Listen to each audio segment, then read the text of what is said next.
जी हां दोस्तों, माहौल पूरी तरह गर्म हो चुका है। गुस्सा, जुनून और बदले की आग अब अपने चरम पर है। भारत और न्यूजीलैंड के बीच खेली जा रही 5 मैचों की टी20 सीरीज का पहला मुकाबला अब इतिहास बन चुका है और अब सारी निगाहें टिकी हैं। दूसरे टी20 मुकाबले पर जहां टीम इंडिया किसी भी हाल में कोई ढिलाई बरतने के मूड में नहीं है, पहले मुकाबले से मिली सीख को दिमाग में बैठाकर अब भारतीय टीम पूरी तैयारी के साथ मैदान में उतरने वाली है और इस बार इरादा बिल्कुल साफ है। न्यूजीलैंड को संभलने का एक भी मौका नहीं देना है। पहले टी20 मुकाबले के खत्म होते ही कप्तान सूर्य कुमार यादव और हेड कोच गौतम गंभीर ने साफ शब्दों में यह तय कर लिया था कि अब भावनाओं से नहीं बल्कि निर्दय रणनीति से खेला जाएगा। जी हां दोस्तों, दूसरे टी20 के मुकाबले में न्यूजीलैंड की टीम को बुरे तरीके से रौंदने के लिए कप्तान सूर्य कुमार यादव और कोच गौतम गंभीर ने अपनी सबसे मजबूत और खतरनाक प्लेइंग 11 का ऐलान कर दिया है। जिन खिलाड़ियों ने पहले मुकाबले में उम्मीद के मुताबिक प्रदर्शन नहीं किया, उनके लिए इस बार कोई रहम नहीं दिखाया गया। कप्तान और कोच की जोड़ी ने बिना समय गवाए बड़ा फैसला लिया और सीधे सीधे 2 बड़े नामों को प्लेइंग 11 से बाहर का रास्ता दिखा दिया। यह फैसला साफ संदेश देता है कि अब टीम इंडिया में नाम नहीं बल्कि प्रदर्शन चलेगा। इन 2 खिलाड़ियों की छुट्टी के बाद भारतीय टीम की प्लेइंग 11 में 2 ऐसे खिलाड़ियों की एंट्री करवाई गई है जिनके आने से टीम का संतुलन ही नहीं बल्कि आक्रामकता कई गुना बढ़ चुकी है। यह सिर्फ बदलाव नहीं है, यह एक खुला ऐलान है कि भारत अब दूसरे टी20 मुकाबले में न्यूजीलैंड को रौंदने के इरादे से उतर रहा है। कप्तान सूर्य कुमार यादव इस मुकाबले को किसी भी कीमत पर जीतना चाहते हैं और इसके लिए उन्होंने अपनी सबसे खतरनाक प्लेइंग 11 मैदान में उतारने का फैसला कर लिया है। सबसे बड़ी खबर यह है कि इस बदली हुई प्लेइंग 11 में एक ऐसे ऑलराउंडर खिलाड़ी की भी दमदार वापसी हुई है जिसकी गैर मौजूदगी पहले मुकाबले में साफ तौर पर खली थी। इस खिलाड़ी के आने से भारतीय टीम की बल्लेबाजी में गहराई आई है और गेंदबाजी को भी नया धारदार हथियार मिल गया है। अब टीम इंडिया सिर्फ टॉप ऑर्डर पर निर्भर नहीं है बल्कि निचले क्रम तक बल्लेबाजी करने की ताकत रखती है और यही बात न्यूजीलैंड के लिए सबसे बड़ा सिरदर्द बन चुकी है। न्यूजीलैंड के कप्तान मिशेल सटनर भी भारतीय टीम की इस बदली हुई प्लेइंग 11 को देखकर पूरी तरह हैरान हैं। दूसरे टी20 मुकाबले से पहले ही उनके चेहरे पर चिंता साफ दिखाई दे रही है। उन्हें यह अच्छी तरह समझ आ चुका है कि भारत इस बार कोई प्रयोग करने नहीं बल्कि सीधा हमला करने आ रहा है। भारतीय टीम की यह प्लेइंग 11 सिर्फ 11 खिलाड़ी नहीं बल्कि 11 योद्धाओं की ऐसी फौज है जो मैदान पर उतरते ही सामने वाली टीम की हेकड़ी निकालने का माद्दा रखती है। कप्तान सूर्य कुमार यादव और कोच गौतम गंभीर ने पहले मुकाबले का हर एक ओवर, हर एक गेंद और हर एक गलती को बारीकी से परखा है। इसी विश्लेषण के बाद यह फैसला लिया गया है कि अब दूसरे टी20 मुकाबले में कोई रिस्क नहीं लिया जाएगा। जो खिलाड़ी मैच जीता सकते हैं वही खेलेंगे। जो दबाव में टूटते हैं उनके लिए इस समय टीम में कोई जगह नहीं है। यह सोच ही इस भारतीय टीम को बाकी टीमों से अलग बनाती है। दोस्तों, यह बात बिल्कुल साफ है कि भले ही टीम इंडिया को आईसीसी रैंकिंग में टी20 फॉर्मेट की नंबर 1 टीम माना जाता हो, लेकिन न्यूजीलैंड को कभी भी हल्के में नहीं लिया जा सकता। टीवी टीम के पास भी ऐसे बल्लेबाज हैं जो किसी भी गेंदबाज की लाइन और लेंथ बिगाड़ सकते हैं और ऐसे गेंदबाज हैं जो मैच का रुख पलटने की ताकत रखते हैं। यही वजह है कि दूसरा टी20 मुकाबला भारतीय टीम के लिए बिल्कुल भी आसान नहीं होने वाला। लेकिन इस बार फर्क सिर्फ इतना है कि भारतीय टीम मानसिक रूप से पूरी तरह तैयार है। पहले मुकाबले से जो भी कमियां सामने आई थीं, उन पर अब काम हो चुका है। टीम का हर खिलाड़ी जानता है कि उसे क्या उम्मीद की जा रही है। हर कोई मैदान पर उतरते ही अपना 100% झोंक देने के लिए तैयार है। यह मुकाबला सिर्फ जीत का नहीं बल्कि दबदबे का है। यह दिखाने का है कि टी20 क्रिकेट में असली बादशाह कौन है। दूसरे टी20 मुकाबले में भारतीय टीम की रणनीति बिल्कुल साफ रहने वाली है। शुरुआत से ही आक्रामक रवैया अपनाना, पावर प्ले में न्यूजीलैंड को बैकफुट पर धकेलना और फिर बीच के ओवरों में उन्हें संभलने का मौका तक न देना। गेंदबाजी में भी कोई डील नहीं दी जाएगी। न्यूजीलैंड के खेमे में इस वक्त सबसे बड़ा डर यही है कि अगर भारत ने शुरुआत में ही मैच पर पकड़ बना ली तो वापसी का कोई रास्ता नहीं बचेगा। भारतीय बल्लेबाजों की गहराई, ऑलराउंडर्स की मौजूदगी और गेंदबाजों की धार तीनों मिलकर इस टीम को बेहद खतरनाक बना चुके हैं। यही कारण है कि दूसरे टी20 मुकाबले से पहले ही कीवी टीम के खेमे में बेचैनी साफ देखी जा सकती है। दोस्तों, अब यह मुकाबला सिर्फ दो टीमों के बीच नहीं बल्कि इरादों की टक्कर बन चुका है। एक तरफ न्यूजीलैंड है जो बराबरी की जंग लड़ना चाहता है और दूसरी तरफ भारत है जो इस सीरीज पर पूरी तरह कब्जा जमाने के इरादे से मैदान में उतरेगा। भारतीय टीम का हर खिलाड़ी जानता है कि अगर यह मुकाबला जीत लिया गया तो सीरीज में पकड़ बेहद मजबूत हो जाएगी।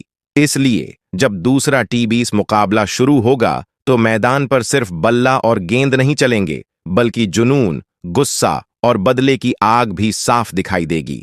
टीम इंडिया हर रन के लिए लड़ेगी, हर विकेट के लिए झपटेगी और न्यूजीलैंड को यह एहसास दिलाने की पूरी कोशिश करेगी कि यह भारत की सरजमी है और यहां मुकाबला जितना इतना आसान नहीं। तो दोस्तों, तैयार हो जाइए क्योंकि दूसरा टी20 मुकाबला सिर्फ एक मैच नहीं बल्कि एक युद्ध होने वाला है। अगर आप क्रिकेट के असली रोमांच, आक्रामकता और जज्बे को देखना चाहते हैं तो यह मुकाबला मिस करना बिल्कुल भी मत कीजिए। तो दोस्तों, आज के इस वीडियो में हम आपको पूरी और सटीक जानकारी देने वाले हैं भारत और न्यूजीलैंड के बीच खेले जाने वाले दूसरे टी20 मुकाबले को लेकर, जिसे लेकर फैंस के बीच जबरदस्त उत्साह देखने को मिल रहा है।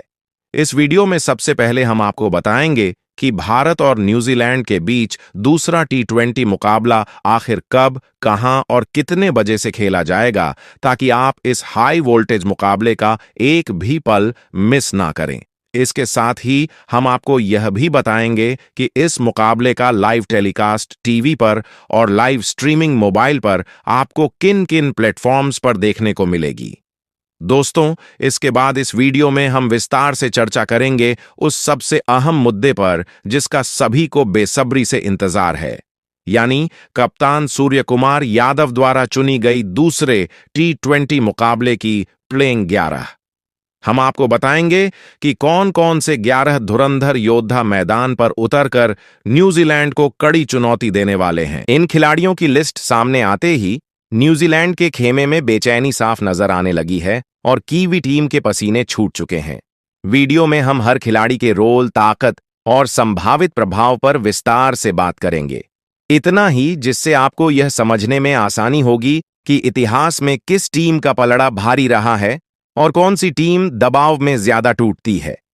यह आंकड़े इस मुकाबले के रोमांच को और भी बढ़ा देंगे। इसके अलावा हम बात करेंगे पिच रिपोर्ट की। जी हां दोस्तों, दूसरे टी20 मुकाबले में पिच का मिजाज कैसा रहने वाला है? क्या बल्लेबाजों की बल्ले बल्ले होगी और रनों की बारिश देखने को मिलेगी? इसके साथ ही इस दूसरे टी20 मुकाबले से जुड़ी कई और जरूरी और दिलचस्प बातें भी आपको इस वीडियो में जानने को मिलेंगी, जो मैच शुरू होने से पहले आपके लिए जानना बेहद जरूरी है। लेकिन दोस्तों, उससे पहले अगर आप भी टीम इंडिया से जुड़ी हर छोटी बड़ी खबर, अपडेट और विश्लेषण सबसे पहले पाना चाहते हैं तो हमारे इस क्रिकेट चैनल क्रिकेट 2.2 को सब्सक्राइब करना बिल्कुल ना भूलें। साथ ही इस वीडियो को लाइक एंड शेयर जरूर करें। और हां दोस्तों, कमेंट बॉक्स में अपनी राय जरूर दीजिए और बताइए कि ईशान किशन, संजू सैमसन और अभिषेक शर्मा में से किन दो बल्लेबाजों को आने वाले टी20 वर्ल्ड कप में भारतीय टीम के सलामी बल्लेबाज के तौर पर मौका मिलना चाहिए। आपकी राय हमारे लिए बेहद कीमती है, इसलिए कमेंट बॉक्स में अपनी बात जरूर रखें। तो चलिए दोस्तों, सबसे पहले हम आपको पूरी और सटीक जानकारी दे देते हैं। भारत और न्यूजीलैंड के बीच दूसरा टी20 मुकाबला आखिर कब, कहां और किस स्टेडियम में खेला जाएगा, ताकि आप इस रोमांचक मुकाबले का एक भी पल मिस ना करें। दोस्तों, भारत और न्यूजीलैंड के बीच यह दूसरा टी20 मुकाबला 23 जनवरी को खेला जाएगा और इस हाई वोल्टेज मैच की मेजबानी करने जा रहा है रायपुर का शहीद वीर नारायण सिंह अंतर्राष्ट्रीय क्रिकेट स्टेडियम। यह वही मैदान है जहां भारतीय टीम को जबरदस्त समर्थन मिलता है और दर्शकों का जोश हमेशा सातवें आसमान पर नजर आता है। भारतीय समय के अनुसार यह मुकाबला शाम 7 बजे से शुरू होगा। जैसे ही शाम ढलेगी, रायपुर का यह स्टेडियम तिरंगे के रंग में हुआ नजर आएगा और हर चौके पर गूंजेगा भारत माता की जय का शो। यह मुकाबला सिर्फ एक मैच नहीं, बल्कि सीरीज पर पकड़ मजबूत करने का सुनहरा मौका है। इसलिए रोमांच अपने चरम पर रहने वाला है। अब दोस्तों, बात कर लेते हैं कि इस मुकाबले का लाइव टेलीकास्ट और लाइव स्ट्रीमिंग आप कहां देख सकते हैं। अगर आप टीवी पर मैच देखना पसंद करते हैं तो यह दूसरा T20 मुकाबला आपको स्टार स्पोर्ट्स नेटवर्क के विभिन्न चैनलों पर लाइव टेलीकास्ट होता हुआ देखने को मिलेगा। वहीं जो दर्शक मोबाइल या लैपटॉप पर मैच का आनंद लेना चाहते हैं, उनके लिए जियो हॉटस्टार ऐप पर इस मुकाबले की लाइव स्ट्रीमिंग उपलब्ध रहेगी। यानी आप घर पर हो, सफर में हो या कहीं भी हो, टीम इंडिया का मैच आप आसानी से देख सकते हैं। उस पल का जब भारत और न्यूजीलैंड की टीमें मैदान पर उतरेंगी और दूसरा T20 मुकाबला रोमांच, जुनून और जबरदस्त टक्कर के साथ शुरू होगा। तो दोस्तों, अब बात करते हैं उस आंकड़े की जो हर बड़े मुकाबले से पहले रोमांच को कई गुना बढ़ा देता है, यानी भारत और न्यूजीलैंड के बीच T20 international head to head record.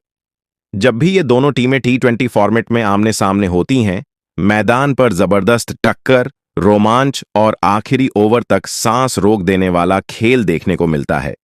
दोस्तों, भारत और न्यूजीलैंड की टीमें अब तक कुल 26 T20 मुकाबलों में एक दूसरे से भिड़ चुकी हैं।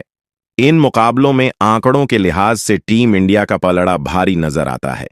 भारत ने इन 26 मैचों में से 15 मुकाबलों में जीत दर्ज की है, जो यह साफ दिखाता है कि T20 फॉर्मेट में भारतीय टीम ने न्यूजीलैंड के खिलाफ बेहतर प्रदर्शन किया है। वहीं दूसरी ओर न्यूजीलैंड की टीम ने भी आसान हार कभी स्वीकार नहीं की है और उन्होंने 10 मुकाबलों में जीत हासिल कर भारत को कड़ी टक्कर दी है। इसके अलावा इन दोनों टीमों के बीच एक मुकाबला ऐसा भी रहा है जिसका कोई नतीजा नहीं निकल पाया, जिससे यह साबित होता है कि कई बार दोनों टीमों के बीच मुकाबला बेहद करीबी रहा है। हेड टू हेड रिकॉर्ड भले ही भारत के पक्ष में जाता दिख रहा हो, लेकिन न्यूजीलैंड की टीम को कभी भी हल्के में नहीं लिया जा सकता। कीवी टीम बड़े मौकों पर बड़ा उलटफेर करने के लिए जानी जाती है और कई बार उन्होंने मजबूत से मजबूत टीम को चौंकाया है। यही वजह है कि जब भारत और न्यूजीलैंड आमने सामने होते हैं तो सिर्फ आंकड़े नहीं, बल्कि मैदान पर खिलाड़ियों का जज्बा, दबाव में प्रदर्शन और रणनीति सबसे बड़ा फर्क पैदा करती है। आने वाला मुकाबला भी इसी वजह से बेहद रोमांचक होने वाला है, जहां दोनों टीमें इतिहास से आगे बढ़कर जीत दर्ज करने के इरादे से मैदान पर उतरेंगी। तो दोस्तों, अब बात करते हैं भारत और न्यूजीलैंड के बीच खेले जाने वाले दूसरे T20 मुकाबले की पिच रिपोर्ट की, जो इस मैच के नतीजे में बेहद अहम भूमिका निभाने वाली है। दूसरा T20 मुकाबला रायपुर के शहीद वीर नारायण सिंह अंतर्राष्ट्रीय क्रिकेट स्टेडियम में खेला जाना है और इस मैदान की पिच हमेशा से ही मुकाबले को रोमांचक बनाने के लिए जानी जाती है। दोस्तों, रायपुर की पिच को आमतौर पर संतुलित विकेट माना जाता है, जहां बल्लेबाजों और गेंदबाजों दोनों को बराबर मौका मिलता है। शुरुआती ओवरों में पिच पर अच्छी घास और उछाल देखने को मिल सकता है, जिसका फायदा तेज गेंदबाज उठा सकते हैं। पावर प्ले के दौरान अगर गेंद सही लाइन और लेंथ पर डाली जाए तो बल्लेबाजों के लिए रन बनाना आसान नहीं होता। ऐसे में शुरुआती कुछ ओवर तेज गेंदबाजों के नाम रह सकते हैं। जैसे जैसे मुकाबला आगे बढ़ता है, पिच बल्लेबाजों के लिए थोड़ी आसान होती चली जाती है। मिडिल ओवरों में बल्लेबाज अपने शॉट्स खेलने में ज्यादा सहज नजर आते हैं और बड़े स्ट्रोक्स देखने को मिल सकते हैं। खासकर जो बल्लेबाज क्रीज पर टिक जाते हैं, वे इस मैदान पर बड़े स्कोर की नींव रख सकते हैं। आउटफील्ड तेज होने की वजह से यहां चौके भी खूब लगते हैं। हालांकि मैच के दूसरे हिस्से में स्पिन गेंदबाजों की भूमिका भी काफी अहम हो जाती है। पिच सूखने के साथ साथ स्पिनर्स को हल्की टर्न मिलने लगती है, जिससे बल्लेबाजों को स्ट्राइक रोटेट करने में परेशानी हो सकती है। ऐसे में मिडिल ओवरों में स्पिन गेंदबाज मैच का रुख पलटने का दम रखते हैं। अगर कुल मिलाकर बात करें तो यह पिच हाई स्कोरिंग मैच के लिए भी जानी जाती है, लेकिन इसके लिए बल्लेबाजों को शुरुआत में संभल कर खेलना होगा। टॉस जीतने वाली टीम पहले गेंदबाजी का फैसला कर सकती है, ताकि बाद में लक्ष्य का पीछा करते हुए परिस्थितियों का सही फायदा उठाया जा सके। कुल मिलाकर दूसरे टी20 मुकाबले में पिच, रोमांच, रन और विकेट तीनों का भरपूर मजा देने वाली है। तो चलिए दोस्तों, अब विस्तार से बात कर लेते हैं कि भारतीय कप्तान सूर्य कुमार यादव और हेड कोच गौतम गंभीर ने दूसरे टी20 मुकाबले में न्यूजीलैंड को मात देने के लिए किन 11 योद्धाओं को अपनी प्लेइंग 11 में शामिल किया है। इस मुकाबले के लिए टीम इंडिया पूरी तरह आक्रामक सोच के साथ मैदान में उतरने वाली है और इसकी शुरुआत होती है ओपनिंग जोड़ी से, जो किसी भी टी20 मुकाबले की नींव मानी जाती है।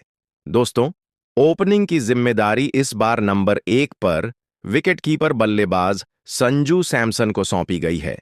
संजू सैमसन पिछले कुछ टी20 सीरीज में जिस तरह की बल्लेबाजी कर रहे हैं, उसने उन्हें गेंदबाजों के लिए एक बड़ा सिरदर्द बना दिया है। संजू सैमसन ऐसे बल्लेबाज हैं जो शुरुआत में थोड़ा समय लेकर खुद को सेट करते हैं, लेकिन एक बार क्रीज पर जम जाने के बाद फिर किसी भी गेंदबाज को नहीं बख्शते। संजू सैमसन की सबसे बड़ी खूबी यही है कि वह पावर प्ले में भी आक्रामक खेल दिखा सकते हैं और जरूरत पड़ने पर पारी को संभालकर लंबा खींचने का माद्दा भी रखते हैं। यही कारण है कि कप्तान सूर्य कुमार यादव ने उन पर भरोसा जताते हुए उन्हें ओपनिंग की जिम्मेदारी सौंपी है। अगर हम संजू सैमसन के टी20 इंटरनेशनल आंकड़ों की बात करें तो उन्होंने अब तक 53 टी20 मुकाबले खेलते हुए 1000 से ज्यादा रन बनाए हैं। इस दौरान उनके बल्ले से 3 शतक और 3 अर्धशतक देखने को मिले हैं और उनकी स्ट्राइक रेट लगभग 150 के आसपास रही है।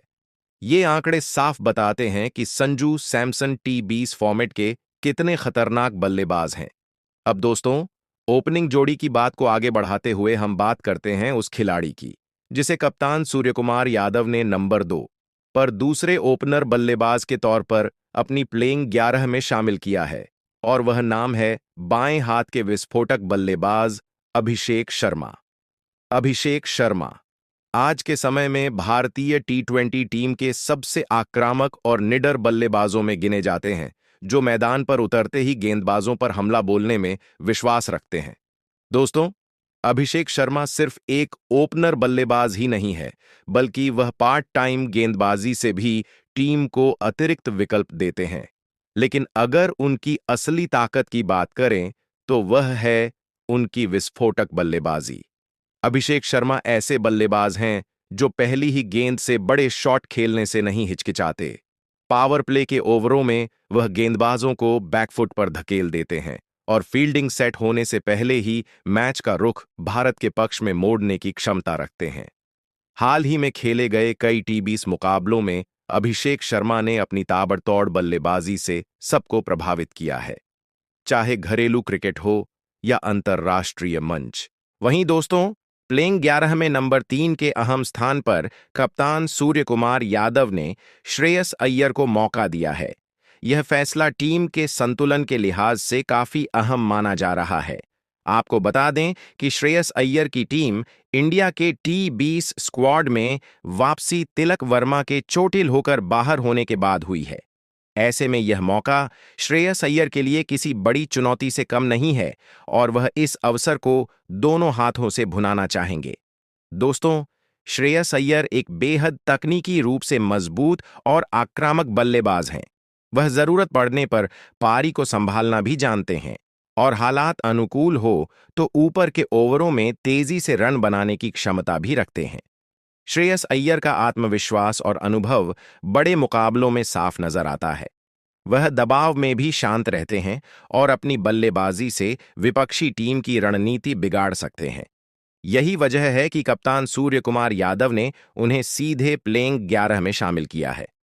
दोस्तों, हम श्रेयस अय्यर के टी20 करियर के आंकड़ों की बात करें तो उन्होंने अब तक 51 टी20 मुकाबले खेले हैं। इन मैचों में उन्होंने कुल 10,010 रन बनाए हैं। इस दौरान उनके बल्ले से 8 अर्धशतक भी निकले हैं, जो उनकी निरंतरता और भरोसेमंद बल्लेबाजी को दर्शाते हैं। वहीं दोस्तों, अब बात करते हैं चौथे नंबर की, जहां इस मुकाबले में खुद कप्तान सूर्य कुमार यादव बल्लेबाजी करते हुए नजर आएंगे।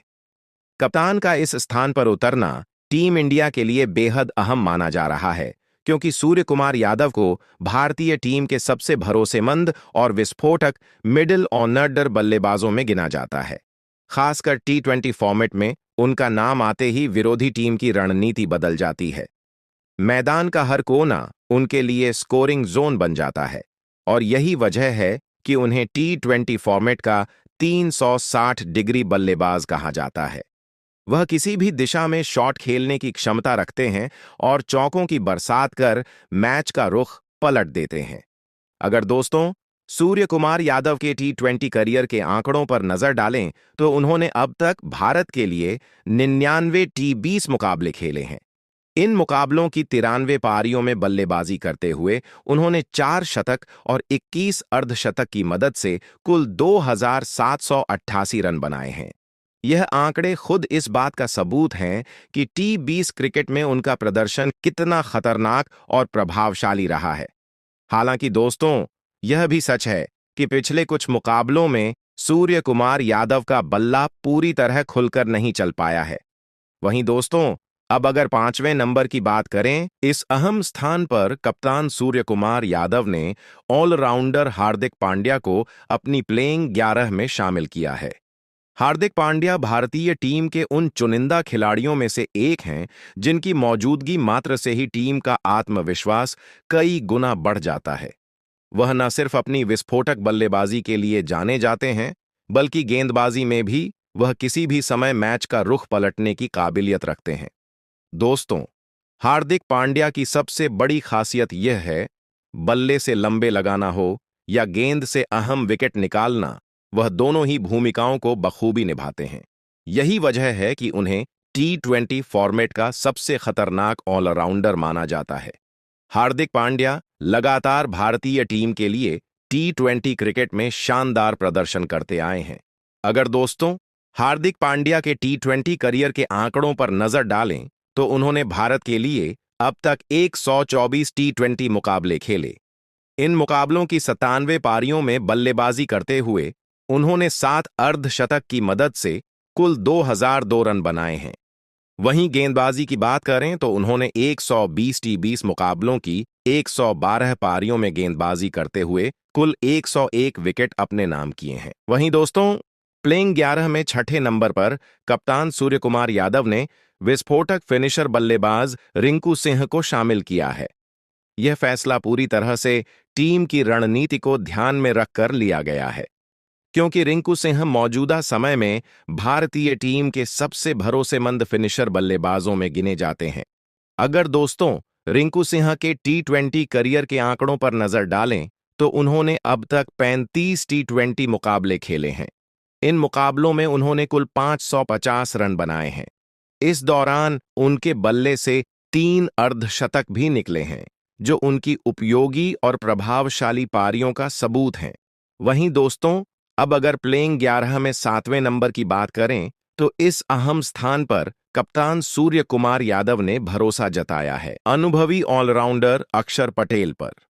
अक्षर पटेल का टीम में होना ही भारतीय टीम को संतुलन प्रदान करता है, क्योंकि वह बल्लेबाजी और गेंदबाजी दोनों विभागों में टीम को मजबूती देते हैं। खासतौर पर जब मुकाबला दबाव भरी स्थिति में पहुंच जाता है, तब अक्षर पटेल का शांत स्वभाव और ऑलराउंड कौशल टीम के लिए बेहद काम का साबित होता है।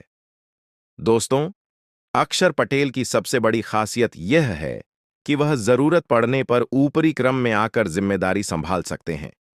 खिलाड़ी बनाती है। अगर हम अक्षर पटेल के T20 करियर के आंकड़ों पर नजर डालें, तो उन्होंने अब तक भारतीय टीम के लिए 85 T20 मुकाबले खेले हैं।